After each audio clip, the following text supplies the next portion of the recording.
Ir pienākuši tā lielā diena, ko mēs gaidījām kopš novembra laikam, kad mēs pēdējo reizi tikāmies. Saki, kādas ir šobrīd tavas sajūtas? Nu, šobrīd ir vairāk tāds... Nav, bet es neteiktu, ka ir uztraukums, vairāk tad sajūta, ka būs jautri, tad sajūta, ka būs foršs piedzīvojums un jā, nu, cerams nebūs grūti. Pats spēj vispār noticēt, ka šis notiek, ka tultās jau tu dosies pie reģistrācijas un dosies iekšā bāzā?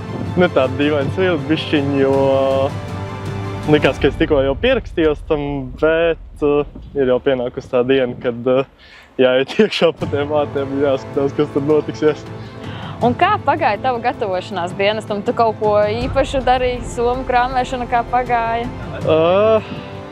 Īpaši es baigi neiespringu uz gatavošanos. Nezinu, varbūt ik pa laikam izgāju paskriet, aizgāju uz sporta zāli, bet baigi speciāli negatavojos un, nu, cerams, nebūs ļoti grūti. Un varbūt ir jau vēl kaut kādas citas ekspektācijas parādījušās par šo laiku. Varbūt jau sagaida kaut ko vairāk, redzot, kā gājis ir iepriekšējiem 2 iesaukumiem. Ja godīgi, man visu laiku tās ekspektācijas, nu es visu laiku jau zināju apmēram, uz ko es parakstos, tā kā baigi nav mainījušās tās ekspektācijas, bet, nu, jā, cerams būs interesanti, cerams būs foršs piedzīvojums. Nu tad veiksmi dienestā, apsveicam ar pirmo dienu! Paldies!